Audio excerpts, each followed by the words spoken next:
very good evening. Nice to have you join us on the news at 5, reaching from Channels Television's global headquarters in Lagos, Nigeria. I'm Dominic Ibiwa, and these are the stories and reports we're tracking at the moment. Troops of Operation Hardin Kai have repelled a coordinated attack by terrorists on the Kukareta community in Damaturu local government area of Yobe State. The encounter began shortly after midnight on Wednesday and lasted until 3 a.m. The media information officer for the theater command, Lieutenant Colonel Sani Uba, states that troops neutralized 24 terrorists and forced the remaining attackers to withdraw. Recovered equipment includes 18 AK-47 rifles, 3 general-purpose machine guns, 2 anti-aircraft guns, and various mortar and RPG tubes. Large quantities of ammunition were also seized. 2 personnel were wounded during the engagement and are currently stable. Military authorities add that 1 armored tank sustained damage to its tires, where exploitation operations continue along the withdrawal routes as the military maintains its presence in the sector. The Department of State Services, DSS, has arraigned former Governor of Kaduna State, Nasir El-Rufai, on a 5-count amended charge bordering on alleged breach of national security. Mr. El-Rufai, who was arraigned before Justice Joyce Abdul-Malik of the Federal High Court in Abuja, pleaded not guilty to all the counts. When the case was called, counsel to the DSS Oluwole Aladedoye San informed the court that the matter was fixed for the defendant to take his plea. Mr. Aladedoye, however, told the court that a further amended 5-count charge was filed on April 13th this year. The lawyer prayed the court to substitute it with the earlier 3-count charge. Responding, counsel to Mr. El-Rufai Oluwole Yamo San said he had been served with the amended charge and that he was not opposing. The judge then struck out the earlier 3-count charge. After the counts were read to the former governor, he pleaded not guilty and Mr. Aladedoye sought a 3 consecutive trial date. Mr. Yamo, however, objected to an application for 3 consecutive days for commencement of the trial. The case has been adjourned to May 18th, 19th, and 20th for hearing.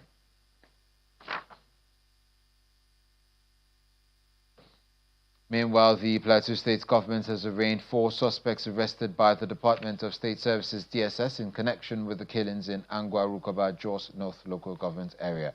They were tried in Court 9 and 12 of the High Court in Jos by Justices Danladi Longden and Jelilia Fawehinmi. When the matter came up in Court 9, the absence of lawyers for the defendants prevented the court from taking their plea. One of the suspects week to secure a lawyer. As a result, both courts adjourned the case till April the 30th to enable the defendants get legal representation and ordered that the defendants be remanded in DSS custody. In the wake of the Angwan-Rukuba killings, President Bola Tinubu visited Jos earlier in the month, where he assured victims of justice.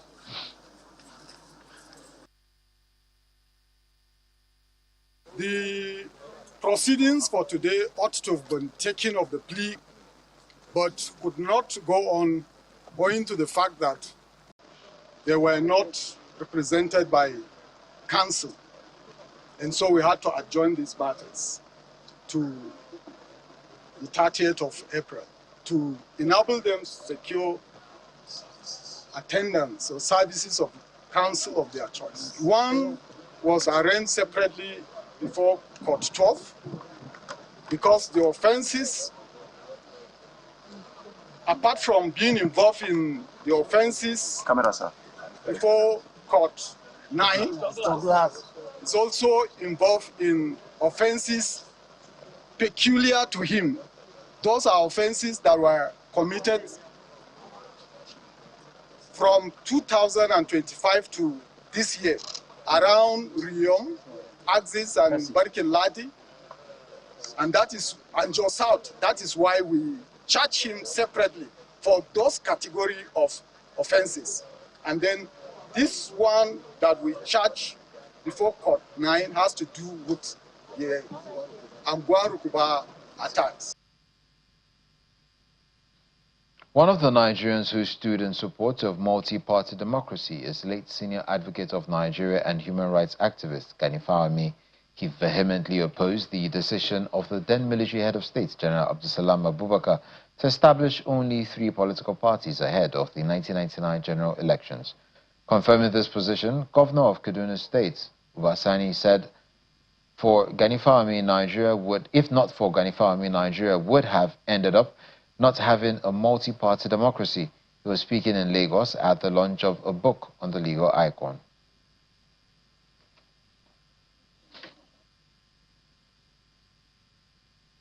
We were invited to go to Abuja to meet General Abubakar. Most of us were in the civil rights movement who want to participate in the election, that is 1999 general election. We got in there, and Abubakar was very clear. Only 3 political parties will be registered.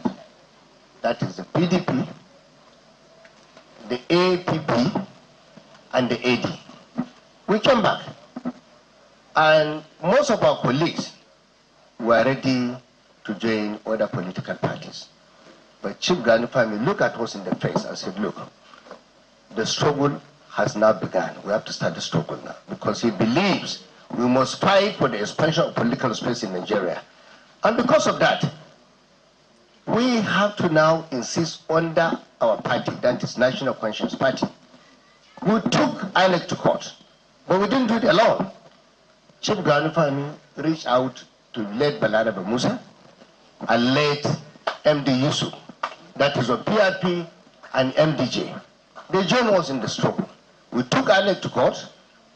We won the election, the case first at the lower court. INEC appealed in the Court of Appeal, and they won. We went to the Supreme Court, and we won at the Supreme Court. So today, I want to make this point. All the political parties here now in Nigeria, whether it is Labour Party, whether it is ADC, whether it is AA, whether it is whatever party, today they are in existence because of the struggle of Chief Gani Fawehinmi.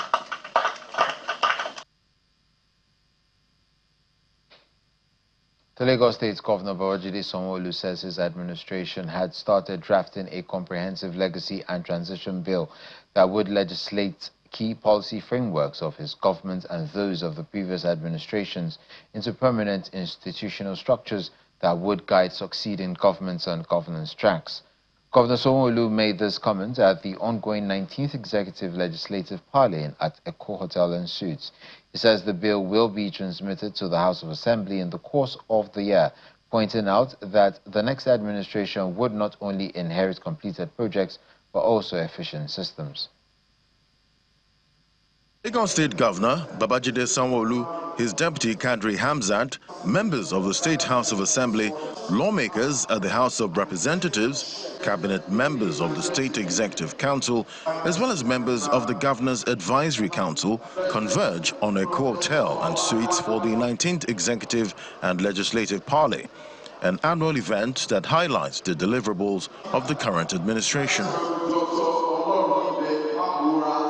The Office of Political, Legislative and Civic Engagement in charge of the program reel out some of the achievements under the Sanwo-Olu-Hamzat leadership. Since the last year parley, the Office of Political, Legislative and Civic Engagement has recorded significant achievement. The EcoCare Financial Assistance Program has remained a cornerstone of our social intervention efforts. Thousands of beneficiaries have been reached, reflecting the program scale and impact. Lawmakers and other speakers touched on coordination between the three arms of government and the upcoming 2027 general election, urging party members to ensure victory for the All Progressives Congress.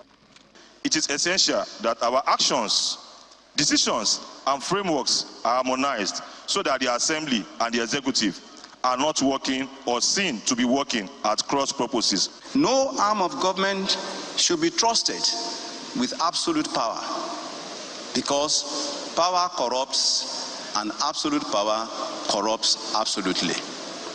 That is why power has to be shared among the three arms of government. The race for the coming election is hotting up, and we cannot afford to fall, to fail, or disappoint our Baba again. Therefore, we must all stand up in solidarity to defend our party.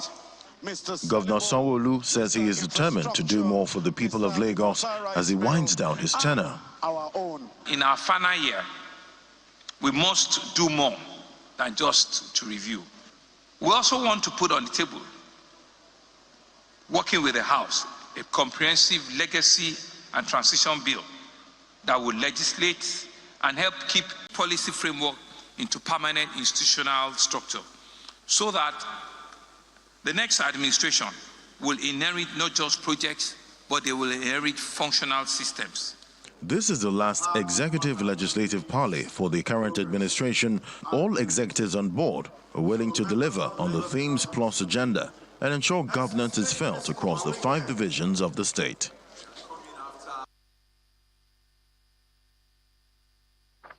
The federal government says it spends about $150 million annually on vaccine procurement as it expands malaria immunization to more states and scales up maternal health services across the country. The executive director of the National Primary Healthcare Development Agency, Dr. Mui Aino, made this known in Abuja during the agency's first quarterly media briefing for 2026. Our correspondent Benny Ark reports. The National Primary Healthcare Development Agency is deepening Nigeria's immunization drive with a major focus on sustainable vaccine financing and the expansion of malaria vaccination beyond pilot states. The media briefing held in Abuja brought together health officials, development partners, and journalists to review progress, address funding challenges, and strengthen public confidence in routine immunization programs. In his address, the executive director emphasized that Nigeria's increasing domestic contributions as donor support declines.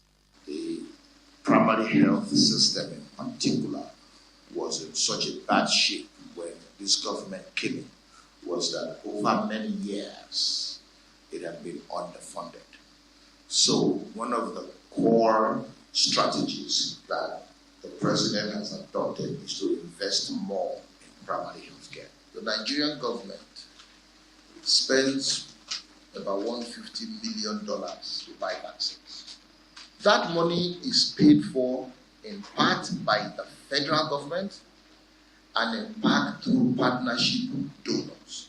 On malaria control, he disclosed that the vaccine rollout has been expanded from Bayelsa and Kebbi to Bauchi and Ondo State, with over 1.3 million children reached so far, despite challenges with completing the 4-dose schedule. We are currently in 4 states, started with 2 states, Bayelsa and Kebbi, based on, again, readiness assessment, disease burden, and just ability to uptake. Now, what's unique about the current malaria vaccine is that for it to be fully effective, you have to take 4 doses, which we are still learning from. So we're working through systems to learn how to successfully bring people back 4 times for the vaccine. The agency also reported that more than 48,000 women have accessed free maternal services, while nearly 2,500 benefited from obstetric fistula repair, describing immunization as one of the most cost-effective and safest medical interventions available. Benny Ark, Channels Television News. You're watching the news at 5 on Channels Television. Right after this break, we'll bring you more stories making the headlines at the moment. Stay with us. Welcome back.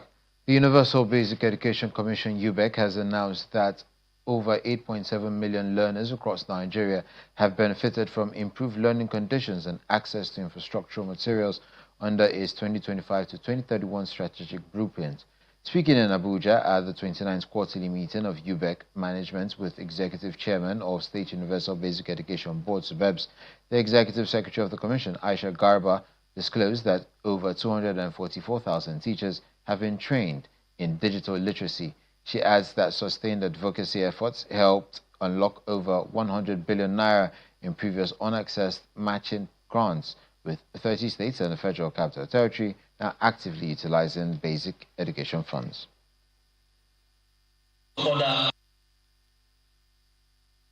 Basic education is still the largest level of education in Nigeria, with over 47 million in the sector. So we are the champions, we are the drivers. and it's very important that our systems are aligned, that SUBEX and UBEC work together in strengthening the delivery and ensuring that impact is felt across all states in Nigeria. In collective interventions by SUBEX and UBEC, just within 1 year, we have already impacted over 8.7 million learners. These are students that have benefited from the instructional materials distributed, the improvement in learning conditions, the wash facilities, the furniture, as well as almost 500,000 teachers that had been trained. The Medical Laboratory Science Council of Nigeria Accreditation Service has been officially admitted as an associate member of the Global Accreditation Corporation Incorporated. A statement signed by the acting registrar of the council, Dr. Donald Ofili, says the confirmation follows the successful completion of the Global ACL membership ballot on the 16th of April 2026, with formal notification issued on the 22nd of April 2026. The statement adds that with this development, MLSCN Accreditation Service now joins a unified global accreditation body that integrates the formal roles of International Accreditation Forum and International Laboratory Accreditation Corporation. The statement further adds that this achievement aligns with the Health Sector Renewal Investment Initiative and the Renewed Hope agenda of the President of the Federal Republic of Nigeria, President Bola Tinubu. The National Agricultural Land Development Agency, NALDA, has sensitized stakeholders on the need to embrace the 5,000-hectare Renewed Hope Mega Farm project situated in Ora, Ifelodun local government area of Kwara State as a strategy to boost food security and end insecurity challenges. The 5,000-hectare Renewed Hope Mega Farm estate situated in Ora is a cluster farming system designed by the federal government to have infrastructure such as hostels, administration blocks, warehouses, gatehouses, amongst others. As part of efforts to ensure food security and reduce banditry to the barest minimum, the federal government is embarking on cluster mega farm estates across the country, and the awareness for its establishment begins here in Ora, Ifelodun local government area of Kwara State.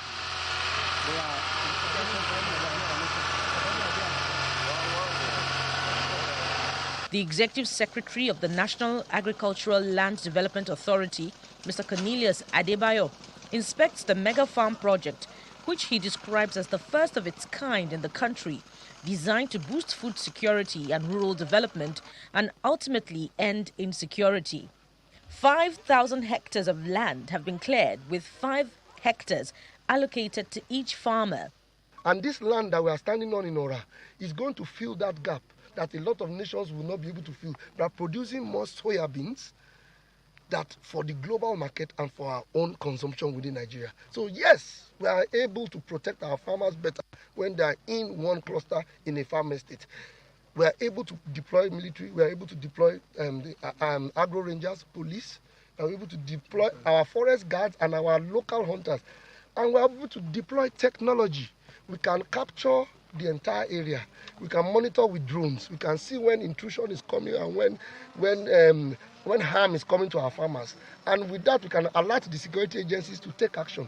That is what we have to move with the trend. And if we don't congregate in one place and clusterize, we cannot achieve that. Responding, the Olora of Ora Kingdom, Oba Rilwan Yekini, lauds the Mega Farm initiative, which he believes will bring tremendous benefits to the participants and community at large.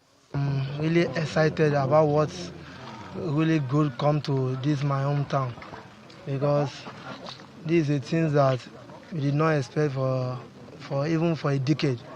I have no much to say that to thank Almighty Allah and to thank our President Bola Ahmed Tinubu for his great opportunity that given to our community. because this is not for only our community, it's the entire Kwara State that will benefit in it. Meanwhile, the chairman of Ifelodun local government area, Abdul Rashid Yusuf, says the project is an answer to the insecurity challenge facing his local government. It's a good thing that is happening at this time. Aside from all the achievement or what the solution, the problem that the project will solve has been laid down by the CEO of NALDA, I will add, it's a direct solution to the security challenges that we're having in our local government. You know, one of the reasons why we have security challenges in Felodun is because of our landmass on government spaces. So if we take ownership of the land and we're making adequate use of it for our benefit, I guess it will reduce the number of ungoverned space, and it gradually the insecurity we have in Felodun local government will face out gradually. When completed, the mega farm is expected to provide jobs for thousands of indirect beneficiaries and ensure food security within the state and other nearby states.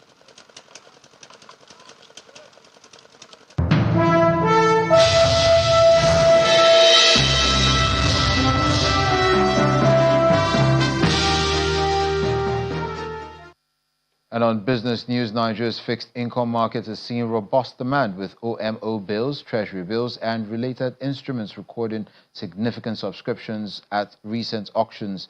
An analyst and chief dealer with Polaris Bank, Bankole Odusonya, who was a guest on our Business Morning program, links the trend to excess system liquidity and relatively high yields as investors navigate the ecosystem despite macroeconomic uncertainty. Money supply continues to grow as value continues to be created from equities returns from one side, dividends. This is the period. And then on the other side, from fixed income returns like coupons, corporates, and government bonds. We also have interest, very serious interest in Nigerian securities by foreign portfolio investors. This has refused to wane. This is the first time we'll be approaching elections in Nigeria where we'll be seeing more interest in our instrument, because in sub-Saharan Africa and what you call frontier markets, we have very high yields on our assets. Nigeria's risk premium has reduced given the reforms we have carried out since 2023-2024 on tax, FX reforms, and petrol subsidy removal. And yet, those are the factors driving in the FPI's confidence. But the central bank has got it right by continuing to chase inflation targeting to ensure that rates are not cut too quickly, and ensuring that we continue to incentivize holding of the Naira, such that when you hold Naira assets or Naira cash itself on fixed deposits, you are earning as high as 15%. On treasury bills, you are earning as high as 16 to 17%. And bonds, we think that bond market auctions that are coming up on Monday will be closing very close to as high as 17%. That's where we drop the anchor on this edition of the News at 5. I'm Dominic Iwu. For updates, kindly visit our website. That's www.channelstv.com. Up next is The World Today.